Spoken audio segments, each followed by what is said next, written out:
Good morning, everyone. Sam here. Let's get started. Good to be with you. And we've got lots to go over. So, as the week goes along, we will be able to, um, uh, you know, build and share and build and share. Should be anyway, good week. Good week being together and continuing to move together. All right. Again, great to see everybody. So, as you see on the screen, today we will continue our little lesson on location. We talked about that yesterday. Supply, demand, and the middle.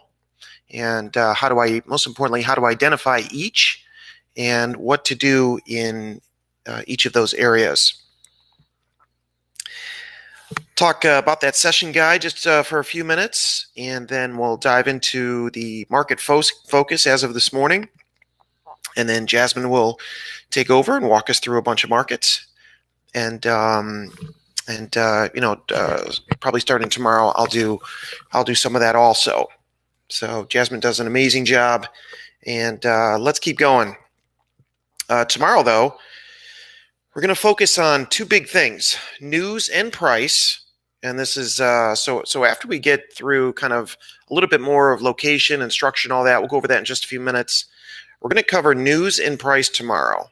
And what a fantastic and completely misunderstood relationship that is in the financial markets. We're also going to cover the stock portfolio, so the model stock portfolio. How many people here in our group, have been taking positions in the model portfolio that I've been driving with you since, early March?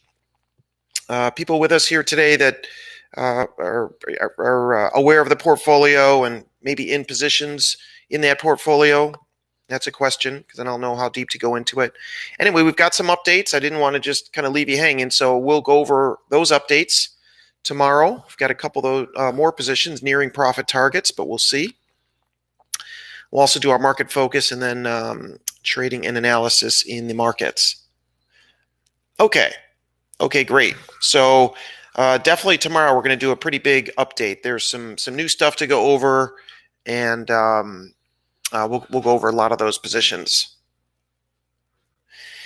And of course, our thought of the day: if you want to find happiness at a whole new level, start noticing the little things in life. One day you'll realize they were actually the big things. How true is that? As you obviously as you get older, you really realize that money and things and items and all the shiny objects in life were kind of just that, shiny objects. It's the walk in the park with your loved one, and the maybe sitting outside with your dog, and all that other stuff. Yes, sir, HT. We will. I do have Nifty in big letters. We will cover Nifty also tomorrow. Wanted to get that in today, but I didn't find the right chart, so I don't have a Nifty feed, but it's fine. I have plenty of ways to get a really good chart, so we will cover Nifty tomorrow as well. And then I want to point your eyes to one more thing on the screen here, and then we will move forward. Okay. And now, I am glancing at the chat and trying to respond to some of that. I don't see much of it, so really, kind of just focus on what I'm here to share with you. But you can always reach out. I'm sure someone can give you an email address there or whatever there. Yeah, exactly, Kyle. Most important things are not. Okay, exactly. So I want to point out one thing in the bottom right corner: one strategy, any market. Stocks, futures, forex, real estate, crypto, you name it, doesn't matter. Okay. The one strategy, though. So one of the challenges that people seem to have, and I'm constantly interacting with people on this, is they're maybe confused on strategy, or some component of strategy or what have you. And when I dive in just even for a few minutes at the surface level, it's very clear that they're trying to make a number of things work or just confused on basic strategy. And usually they have one of their comments is, well, I learned this from this person and that from that person and all that. And whoever you decide to, learn from or what have you, or forget even that, but whatever strategy you decide to go with, one of the things that one of the things that can that's really important, at least again, this is just my opinion, of course, is that you focus on that strategy, right? So like for Jasmine and I, it is really one strategy and one simple set of rules, right? Not necessarily easy to execute emotionally, but it is one set of rules. And there are many variations of even that set of rules that I see out there. People have all kinds of interpretations that they've got for all kinds of reasons. But the focus needs to be whatever you're doing, try to focus on that. And before you put any actual money at risk in the markets on that, make sure you've proven to yourself that it works, right? Just glancing at the chat here. Right. So Adam, I'm just reading back. Yes, fulfillment cannot be bought. Absolutely. How true is that? The strategy is okay, but which zone or formation to look for? Yeah. So again, it's we just need to go over some of that stuff. Exactly. All right. So let's dive in a little bit deeper.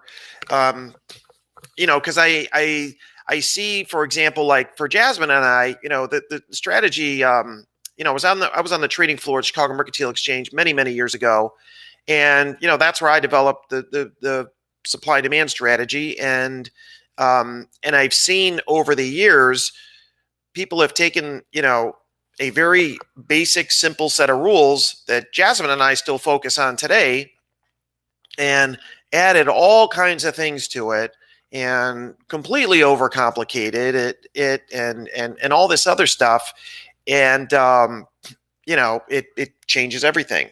So whatever you decide to do, my point is, make sure the more that you jump around and add this and add that and do this and do that, typically that's not a great idea. Stick to one set of rules. Make sure you've proven to yourself before you put any money at risk in the market that it works, and and then go from there. All right.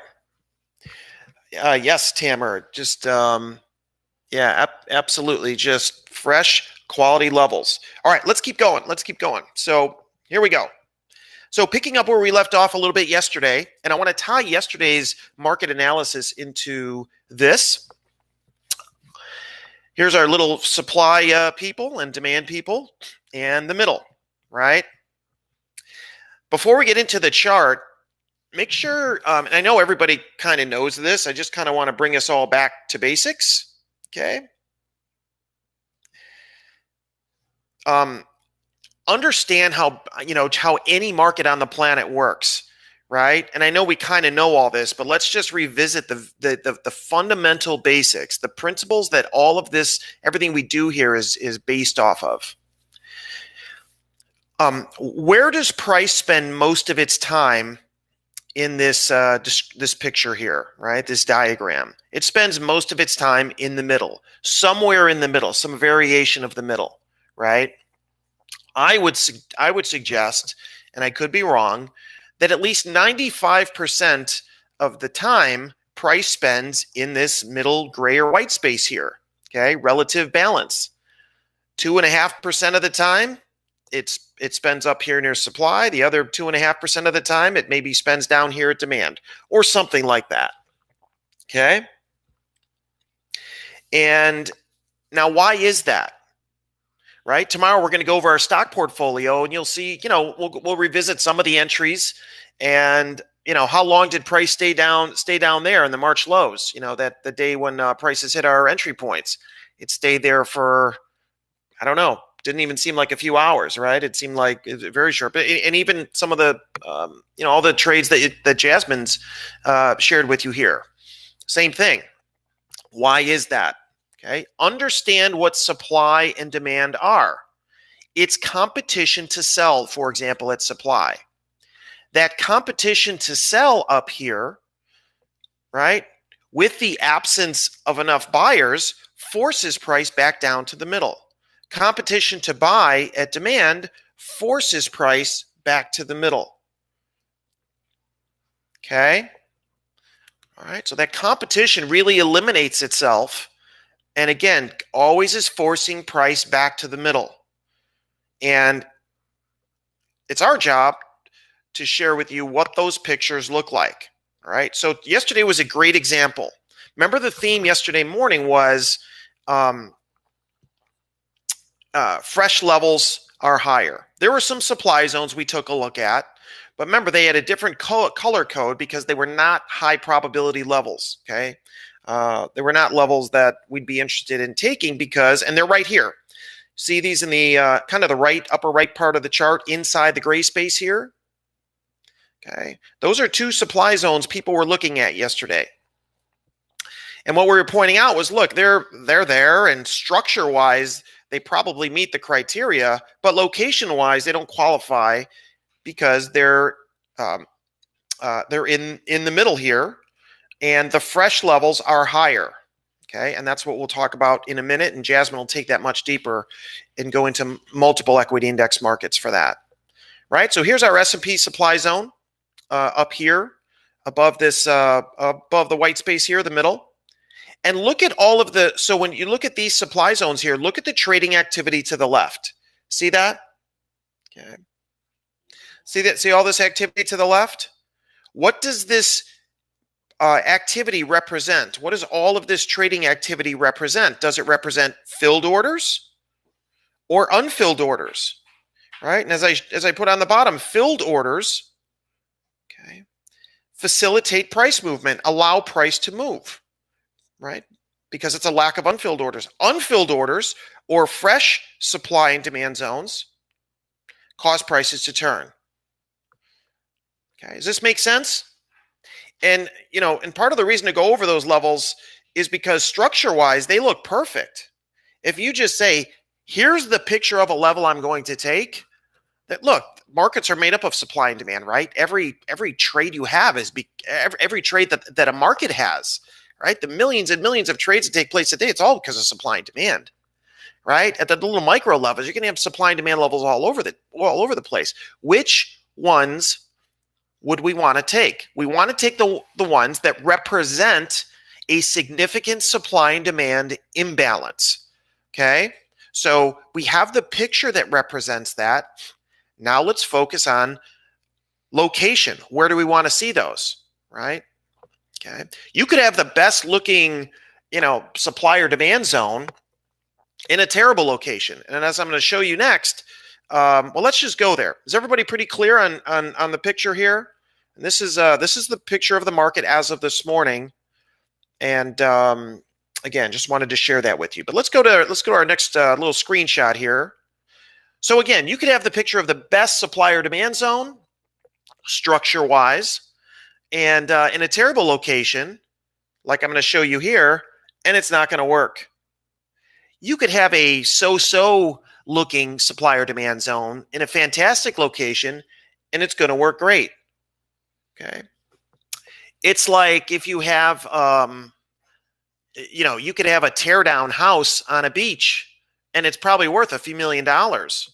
You could have an amazing brand new, you know, 4,000 square foot palace in the middle of the desert.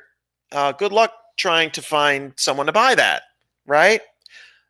Same thing here, and actually same mindset. So if that helps at all, let's take a look. This is all about structure and location. And we also find that, before I go on, have you ever, how many times have you seen like the best looking supply or demand zone and it doesn't work?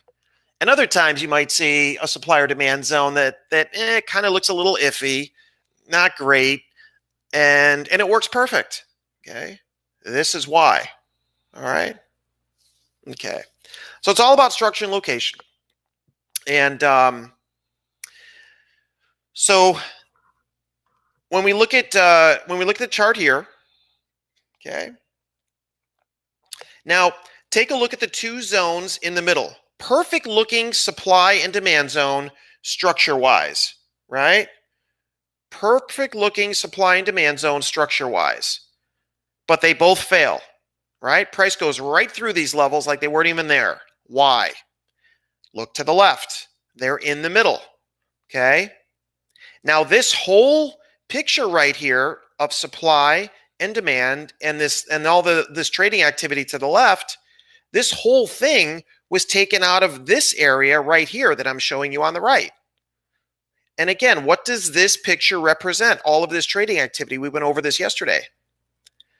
It represents filled orders or the middle. Okay. We want to look for supply and demand zones like these outside of this area. Now, when you look at, for example, these two supply zones up here, they look just as good as this one here, but they work perfect. Why? Because of location. Now, I think, again, an important thing for anyone that's trying to get this is, do you have a razor sharp focus on just that? Mastering structure and location of supply and demand, right? And again, this is just, think of me as the messenger, right? I mean, this is just how I'm not coming to you with, hey, I've got this crystal ball and based on, this moving average and this, this 64 tick chart and this, and this, here's what happens. All I'm sharing with you is how the markets really work. And, nobody owns supply and demand. Adam Smith, I don't think, has a patent for supply and demand. Great guy. Fantastic. How old is his book? How old is The Wealth of Nations? Was that like 300 years old? I'm not sure. But there are a couple pages in that book that almost say the exact same things that I'm saying here. Supply and demand is what it is. It's how any and all markets work.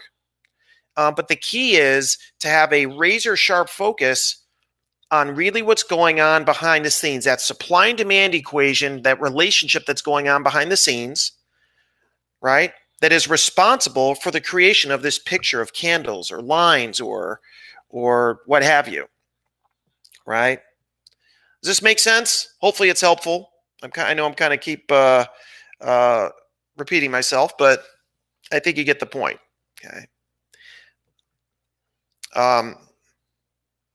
And Jasmine's a funny example. I hope she doesn't get mad for what I'm about to say.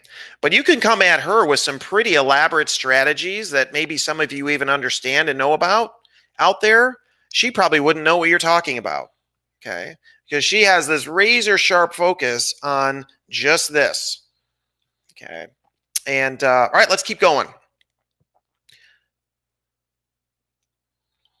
One more thing here, and then we'll dive into we'll move forward. Okay. So we looked at part of this picture yesterday, just the middle.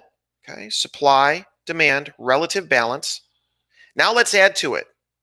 Okay, and again, it all comes down to answering two questions: where is price going to turn, and where will it move to? And as we keep saying, right, unfilled orders or supply and demand, and not just any supply and demand, significant supply and demand. Okay, a significant supply and demand imbalance causes prices to turn. Filled orders or the lack of supply and demand allow prices to move, right? Facilitate quick price movements. Now, when it comes to, how do you operate in this whole thing? Here's some suggestions over on the right.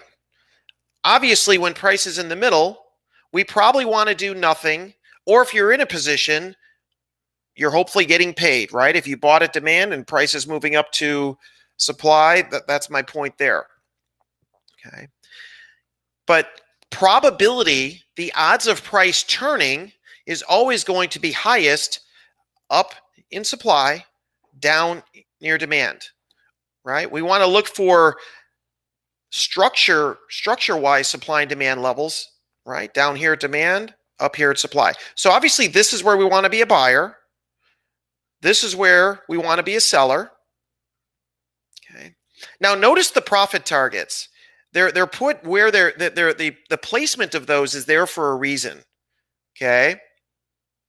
For example, if we buy down here at demand, notice the profit target for that long position is before we get into the significant supply area of supply. Does everybody see that? Just like if you take a short position, or maybe you're, protecting your portfolio with some puts and all that, the exit or target for that, the ideal place is before we get to the deep discount, significant demand areas of demand. Does that make sense? Now, why would we want to do that? Because if you bought into a market, as a day trade, as a long-term investment, or anything in between, if you bought into a market, ideally we want to sell before we get to the significant area of supply because there's competition to sell there. If we're going to sell, right, we have a better chance of selling when there's still some competition to buy, not when there's competition to sell. Does that make sense? Increasing your probability of success. Right? And this is all just based off the laws of supply and demand that we all know about. I'm just sharing with you how this works in financial markets and what this looks like on a price chart. Okay. Philip's asking a good question. I just happened to glance at the chart. So again, I apologize if I'm missing other comments or questions. But how do you determine how much before supply or demand? Typically what we've used is, something before that. So you might have, and that's your choice, right? Maybe your rule in your trading or investing plan is 80% before that opposing level, or 85% or 90%, or pick what you want. If you're Chinese, maybe it's 88%. I don't know. Eights are a big number in China, right? I'm kind of kidding, but you get the point. So, 80% of the available profit zone, right? So let's say the actual distance from supply to demand is 10 points, right? You would put your profit target at 8. If you want to increase your winning percentage or help that, you would bring that number down. If you want to go for a bigger move, but you're willing to decrease your winning percentage, that number goes up. Okay. All right. And sorry if I got that 8 thing wrong. But anyway. All right, let's keep going. Today's focus, and then I will turn things over to Jasmine here. Okay. Is so now that we're, the markets have moved up and yesterday, there was all that good news. We went over that in the morning, the vaccine and with the Fed and Europe and all that stuff, all this stimulus, everything else. Great news for the markets. And because we were not near fresh significant supply, the markets pushed a little bit higher. So the theme coming in today is some equity index markets are nearing supply levels above. Not all, but some of them are. And, secondly, we're always going to look at the 3 or 4 key inverse equity index markets. And I know Jasmine talks about those often. The first thing we look for is if the equity index markets are nearing supply, are the inverse markets nearing demand? Well, when we look today, they were nearing demand, but they were still inside ranges. And some of those demand zones were still inside ranges. So if we looked and they were nearing fresh quality demand zones in the right location, that would be an extremely high probability event.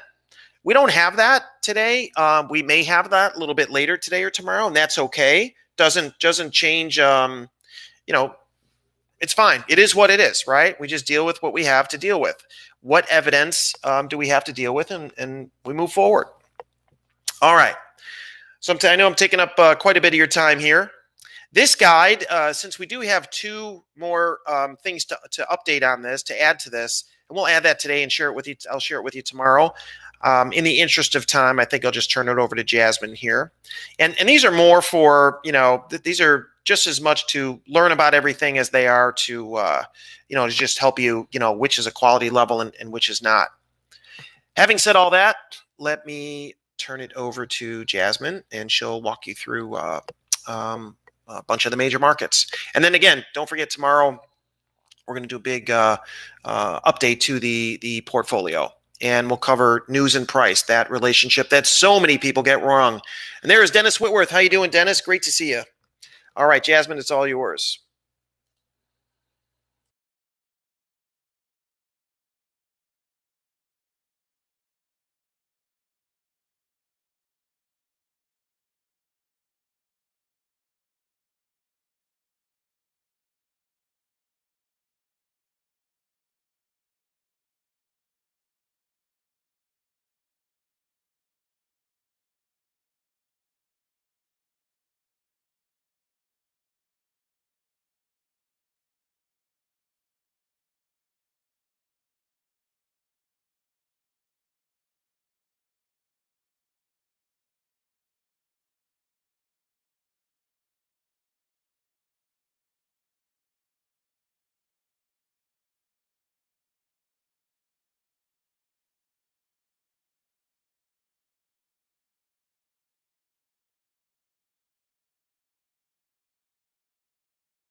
Oh, sorry. Can you hear me now? My bad.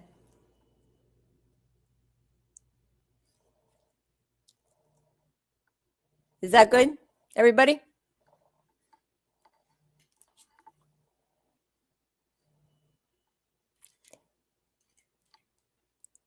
Is it still good? Nobody can hear me?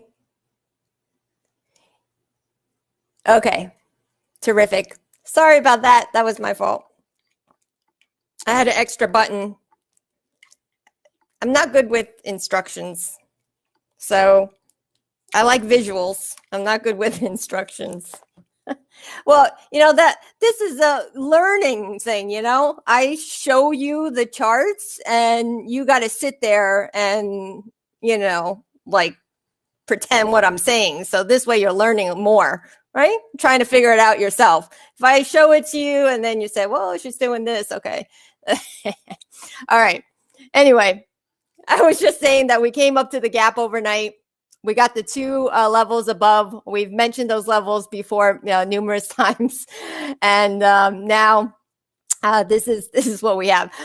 We do have some overnights supply levels up above. However, we did not. What I was showing you in the other one was that we did not break. We did not break below this overall demand. So just realize that we haven't taken out any demand if you want to try some of these overnight areas. So you can see right up above, you do have a bit of a 10-minute area. So you could keep that, on a watch. But I believe the better probability area is going to be the one that's going to be above the overnight high, can act as a bit of a trap, especially in such a strong move that we've had in the last few days. Okay.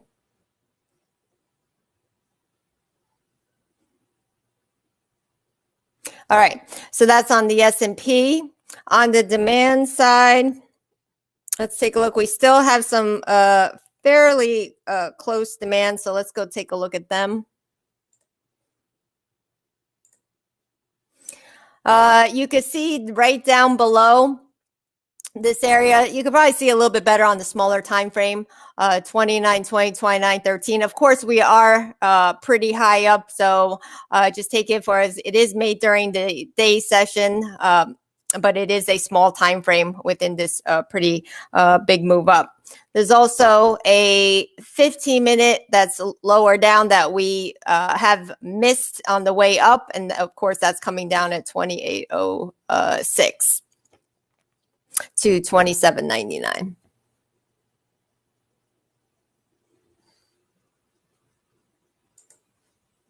All right. Don't forget to, if you take a look at the SPY and the Qs, you are going to have open gaps. I believe we went through that yesterday, so we don't need to go through that today. But with the open gaps, you can see where the fresher levels I kind of put up in there. The gaps can work fine for you, but they are levels inside of the futures market that been tested once before in the overnight. So the part of the area that's fresher is going to be a little bit lower down. So just so you know, if we should come back, fill the gap, that a lot of this area has been tested on the way up, and then the lower area is the one that we have not been to. On to the Nasdaq. Nasdaq, what we have is the 240. That's also above current price. It also has, so if you take a look at the S&P and the Nasdaq, they both basically came back to its gap area and filled it. And then we have these two levels right up on top of each other. And so I saw the question, what happens if you go on to make all-time highs? So, Sam has mentioned numerous times the equity markets are designed to go up over time. That's just the way they're made. And you can see that you just continue to buy pullbacks. You buy the pullback, buy a pullback, buy a pullback. Of course, you get a much bigger correction when you have news such as we had.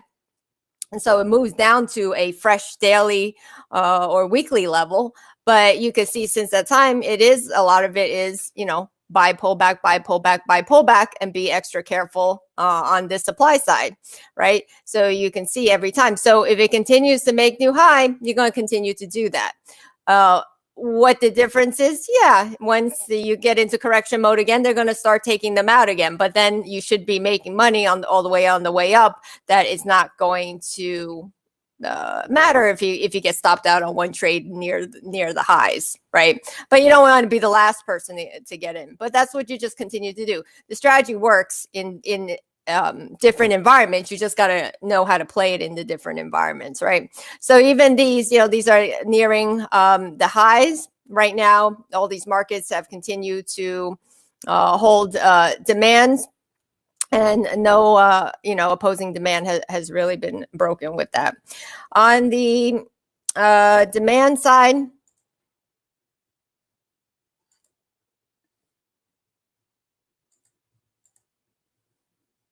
right, we have we have 30. Actually, the 5 is a little bit closer. Let me just see. I think I have a 15 that's a little bit closer. Okay, so you can see a 15-minute right down below here at 92.28 to 92.14. This one is an overnight. That's why it's in a circle. But it did, create a little move out. We couldn't quite get back there, so I still put it in here as a bit of demand. And on the, I believe that's only if we have to go way back down to the area. And again, just like the S&P, you are going to have a gap as well. And also I put in there where the fresh level is in terms of, as you can see, a lot of it's been tested on the move up to the gap. And so the fresh level is really coming down a little bit closer to this 220.50 to 220 should we come back.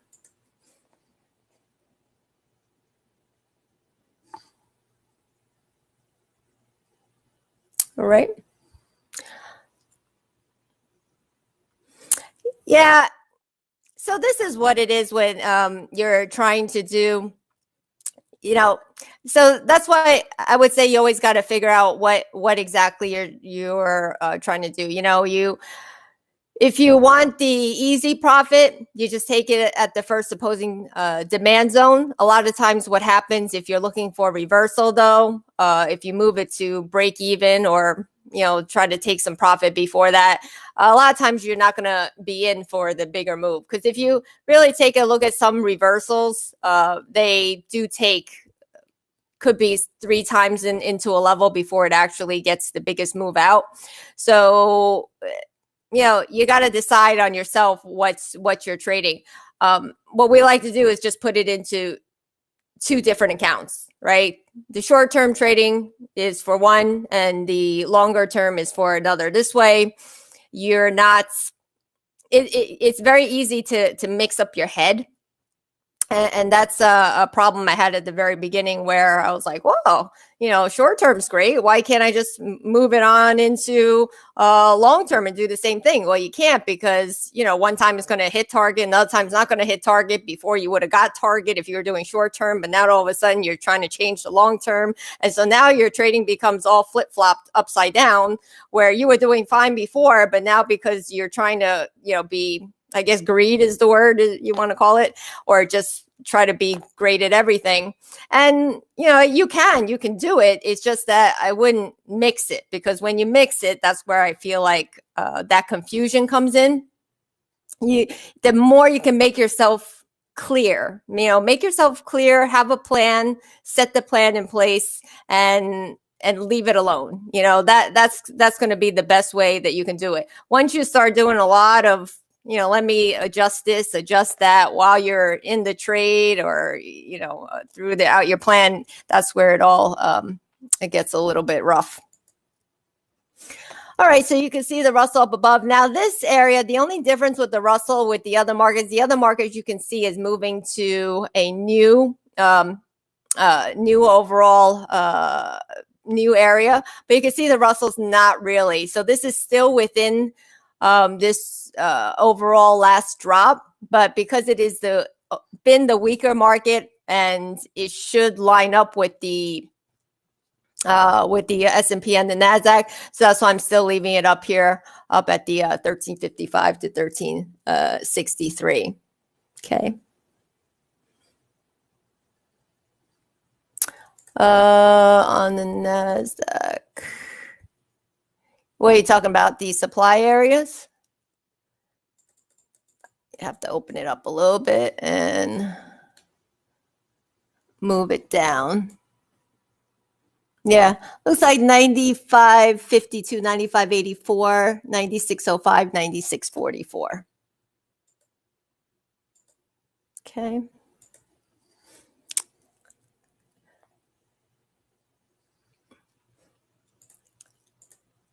Yes, so you definitely want the stop always has to go above the distal if it's a supply, below the distal if it's a demand, right? You don't want your stop right at the place. If it's too large for you, you can either cut it down to micro, or if you want to wait for smaller time frame to form. You know, either way you want to do it, but if it's too large for you, you can't risk it, then don't risk it. You know, the worst thing to do is kind of take the zone but try to chop the zone up into pieces. So if you're saying, oh, I want this zone, but I really can't afford it, so let me just put the stop in the middle of the zone, because that's, you know, that's kind of just unnecessarily stopping yourself out. So, you know, always know your risk before you go into any of these. Did I go over the demand side? Let me go back to Russell.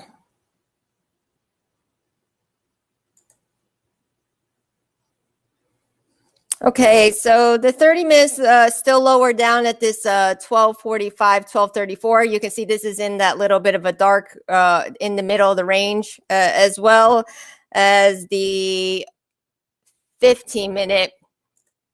I didn't think the only thing I made with this one is it is an overnight. So you do have an overnight that's right down below that just barely missed. That's coming in at 1278 to 1274.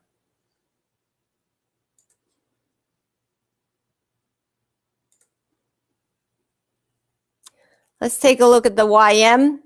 So the YM, because it is more dealt with less, 30 stocks instead of 500, it can be a mover more so. But let's take a look at the 60-minute that's right up above right now as well. So you can see here you have an overnight level and a level right on top of that. That's coming in at 26,083. It goes all the way up to the 26,629. You do have some 5-minute demands down below, and that's coming in at 24,205, 24,170, down to 24,166. The actual, so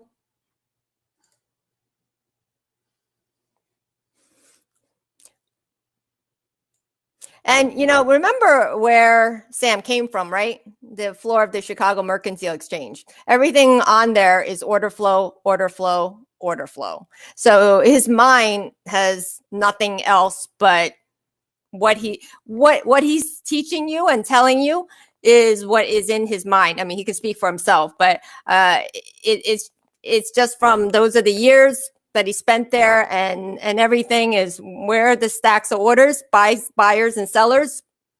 There's no, RSI on there, MACD on there. I mean, it's just pure buying and selling. Who has the most.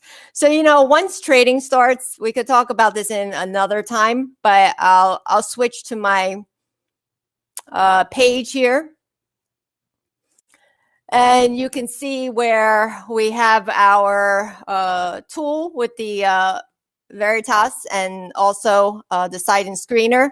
This will tell you which ones are coming closer to you in terms of supply or demand. And then, take the trades. And then also you can see what's opposing to as well. So we could talk about that in another time, but let's get on more with the charts. All right, let's take a little bit look at the DAX.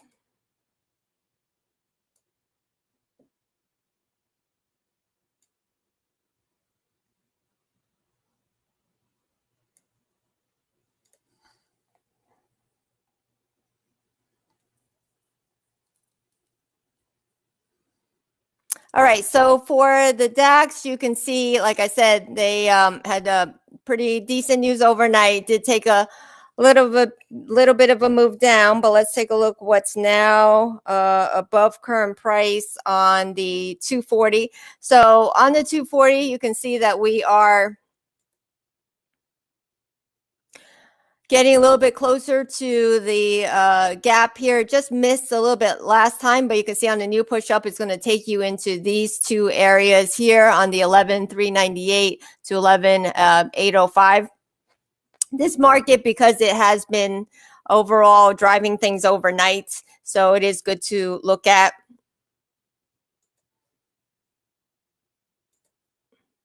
On the 5-minute, we have down below 10,861. Two levels on top of each other. That goes down to the 10,822.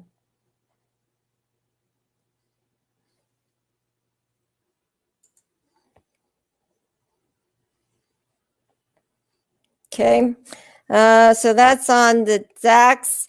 Now, yesterday, if you remember, we were looking at different things and how we went into some of the brown boxes and said, well, the brown boxes aren't as good, but they can, we'll take a look. But then as I continue to go on, if you remember, we started going into the bonds and the yen. Then we started seeing, okay, we've tested this close demand, but now as we tested this close demand, we have formed some new supply. So now it's suggesting that we're going to come up and hit supply and then move down, which is then suggesting that equity markets is going to move up. So we particularly saw that with the yen, but then we saw with most of the inverse markets, meaning bonds, gold, so there is always good to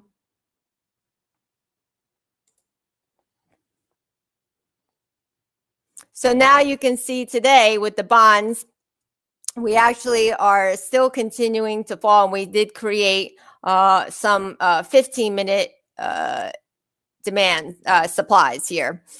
We did take a bounce off of the daily, but now you can see we started to fall back down. Let's take a look at where the 5-minute demands are.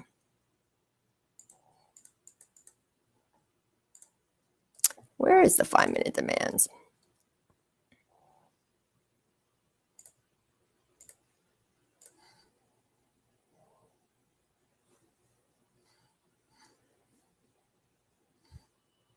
Oh, nope. Don't worry about 5-minute. 240. All right, so 240 is down. Nothing too fresh, though. Interesting. Actually, let's go look at TY. That'll be better.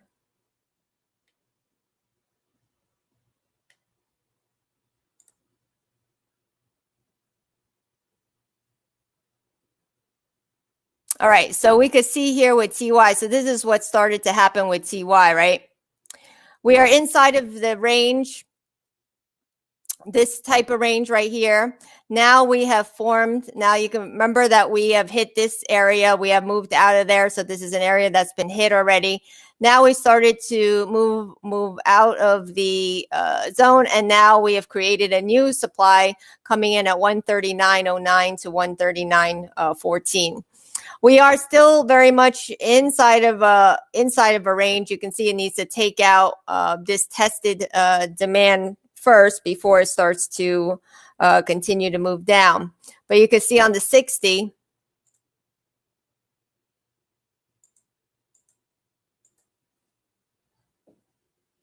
so you can see on the 60, once we start to get a little bit lower, we're going to come back down into the retest area. So that's what I will look out for.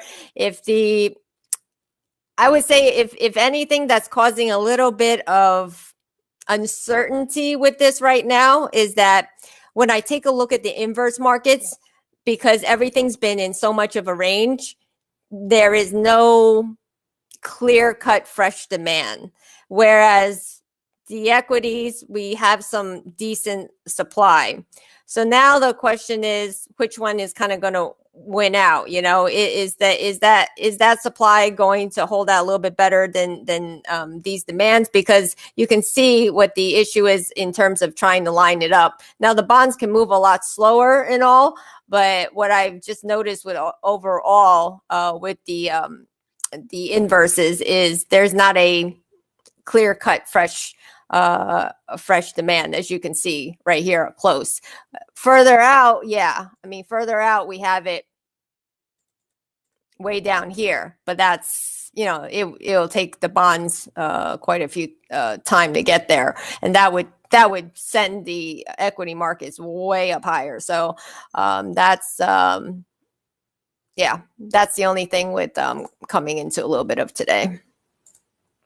All right, so that's on, I don't think we need to go over US, so I think US is fine. All right, so let's go on to, let's actually go on to crude oil.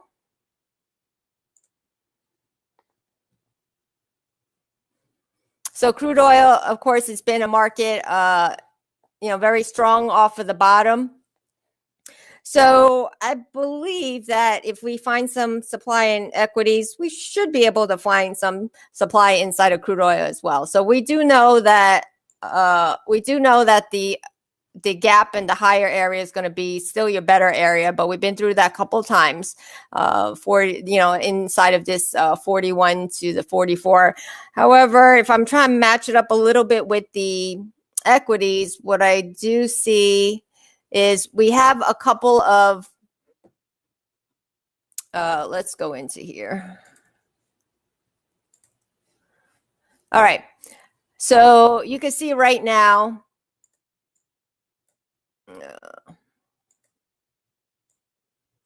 right, we have the overnight high pretty close to yesterday's high, 32.91 to 32.10. And we have the overnight low coming in at 31.13. Now, I took a look right up above just to see if equities come into a little bit of supply of what we're going to be coming into. And what I see is this. Oh, my lines got a little messed up. So the first area you're going to hit, I wouldn't consider it as great because it's been to it quite some time.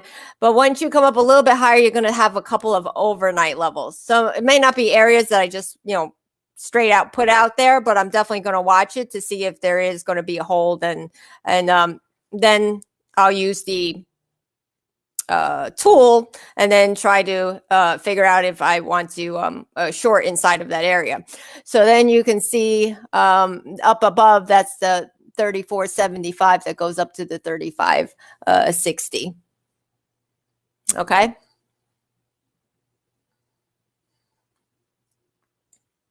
Yeah, and I see that comment about if you say, all right, so keep that in mind. Let me just finish with this thought on the crude oil. And then there is, of course, your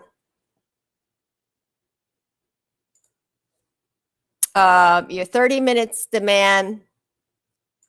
What I did notice is this whole area is kind of coming in line with your 180 here.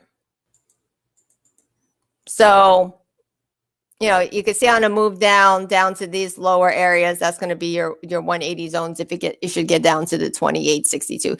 Let's say we're able to continue to hold some of the close fives.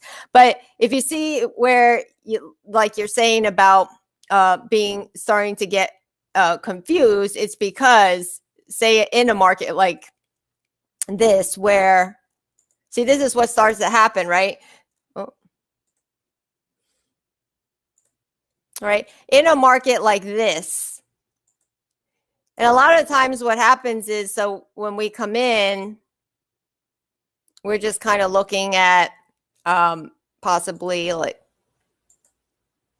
maybe a 60-minute, right? So then you're just coming in, kind of looking at things like this. So everything looks, okay, we're uptrending. Oh, we're downtrending, and you don't know where it's going, and you're trying to take it based on, okay, I see it moving up, I see it moving down. But meanwhile, all it's doing is this. And that's when you start to get, chopped up a bit, right? Because you're like, oh yeah, it's going up. Oh, okay, it's going down. No, it's going up. No, it's going down. So, if you're a range player, it's great. But if you're trying to follow some kind of trend, that's where you get trouble. So that's why you have to understand, what space you're in. And like I said, if you want to take chances in it, you can just try to lower your risk. But inside of the bonds, it's pretty hard to lower your risk. So if you're really not liking it, I would just say stay out of the bonds if it's not in an ideal situation to trade. Let's take a little look at gold, because it is hard to narrow down your risk inside of, oh, no, wrong chart. Let me go to the other one.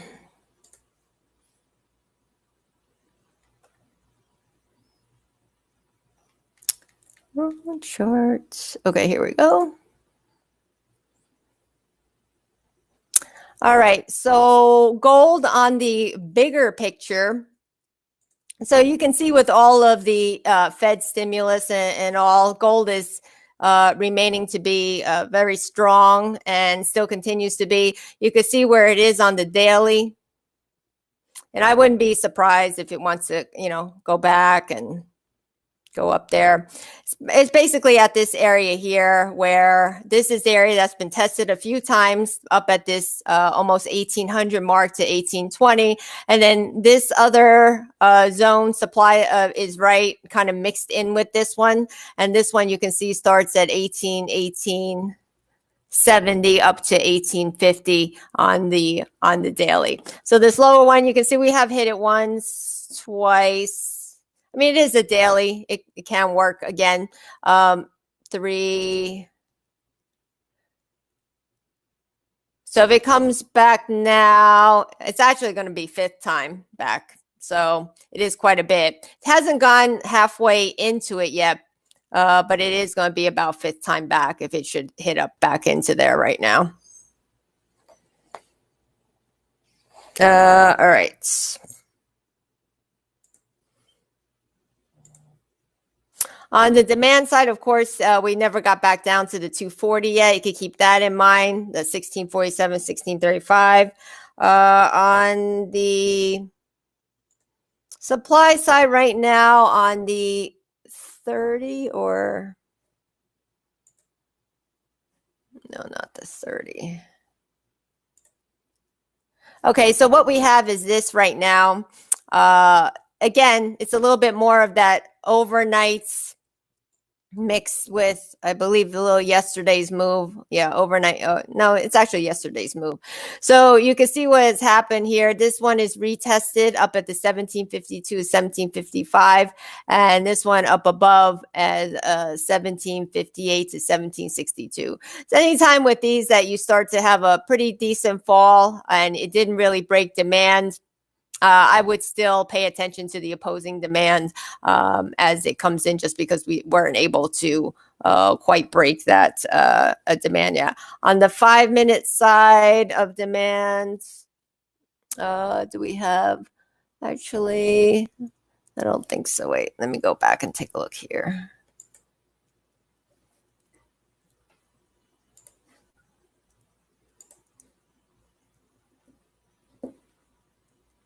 Oh, yeah, I think it was. Yeah. I know where it was. Yeah. So you can see below. Wait, let me go back there. I think it might have been back there. Might have been underneath. Yeah, okay. Okay, so that was the close area, but this one here. So this area down below, it is an overnight at the 1720, 90 to 1718. I don't particularly like where it's located because it's a little bit too close to the pivot for me. You know, sometimes with the pivot, they like to stop you out and such. That's the only thing that I don't like about it. The pro of it is below the previous low here, so it can be a little bit of a trap play. So it'll be another one of those. I'll probably wait till prices come and then use my little tool here and then see if it gives me a signal to buy within there again. So that's what I'll do with that one, given that situation. All right, let me go back to.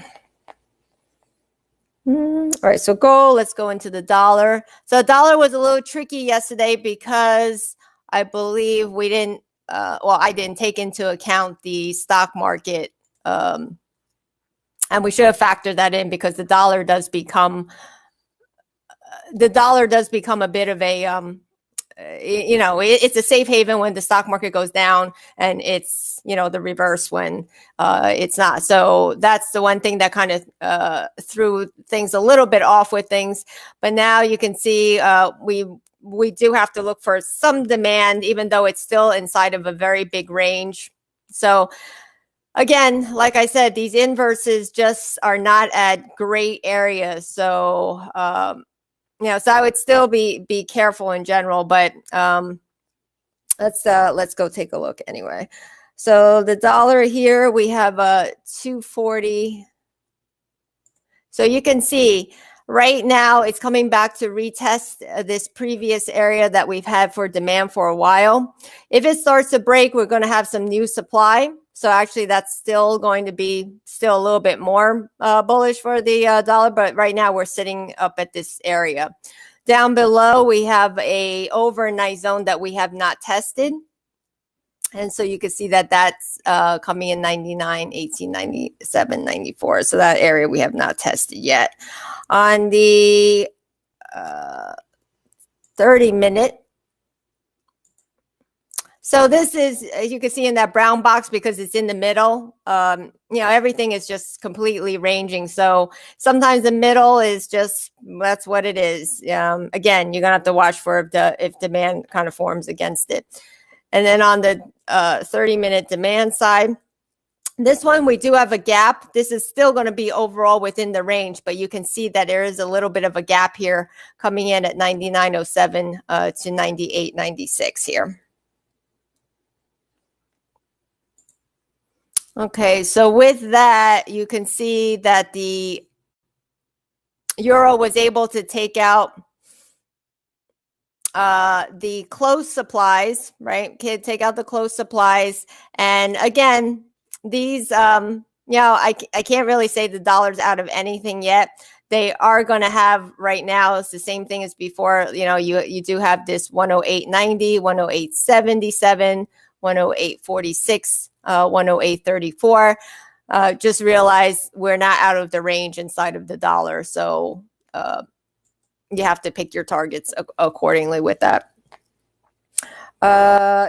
And the above area on the 240, you can see if we can get through all of this, we'll be up closer to that 112.78. But we still have to get through this next. So nothing fresh up above, but nonetheless, they are areas that are still holding because of that dollar being inside of a range. Now on the Aussie is seeing strength from the stock market and from the overall, just the virus thing going on in general, the vaccine, I mean. So they're seeing strength all the way around.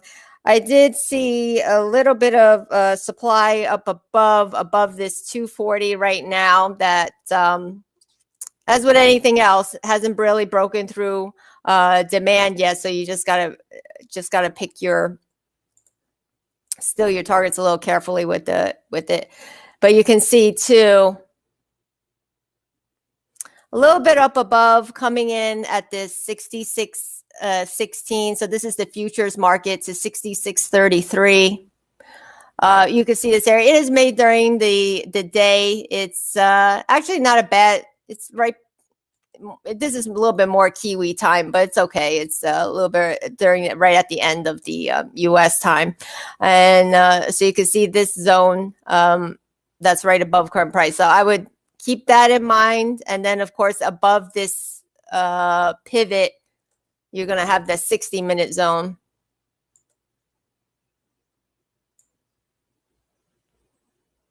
And the 60 minutes coming in at 67.17, 67.27.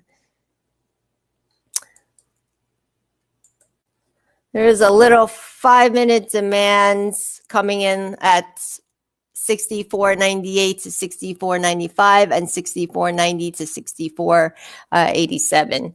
For the spot market, those same area numbers. So I figure since these are different areas, I'll give you them for spot market too as well. The supply side is coming in here. The same area is 66.17, 66.30. Above the pivot 60-minute supply is, you actually have a regular level and a overnight level. So that's coming in at 67.13 up to 67.33. And oh, I didn't do the 5-minute on this one. Okay. All right, I didn't do the 5. Okay. You do have some 5-minute levels, though. You can see a little bit down below. You have some 5 minutes down in here and some 5 minutes down in here as well. But I don't want to give you specific numbers if I didn't mark them out specifically. Let's take a look at BP.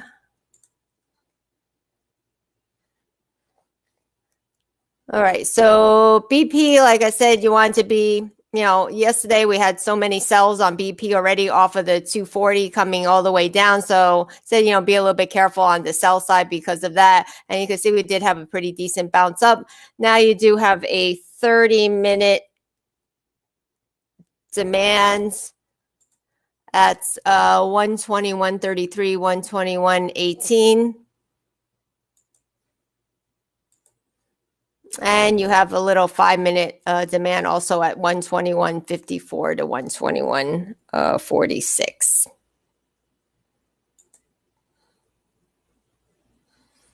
And then JY. So JY, so if you remember too what we said about this,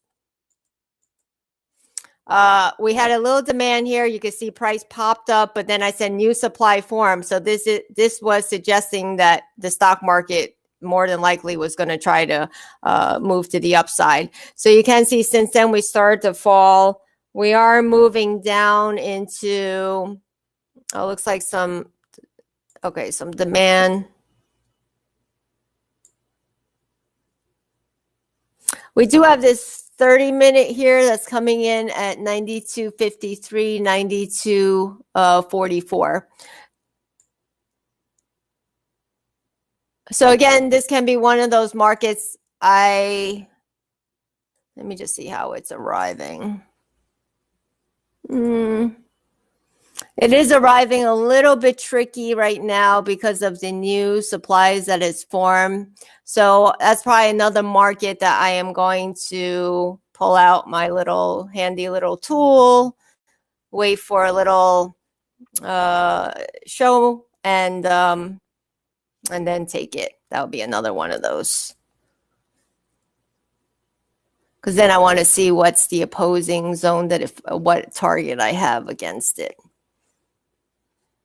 On the opposite look of the dollar yen, that's same area. So this is the same thing that I'm kind of telling you with that too, where you can see this whole area. So some of you are looking at this as a whole, like a 240 area. I'm just narrowing down to a 30 inside of there.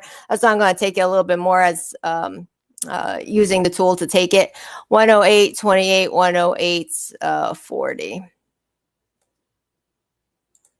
Because of kind of how it's arriving.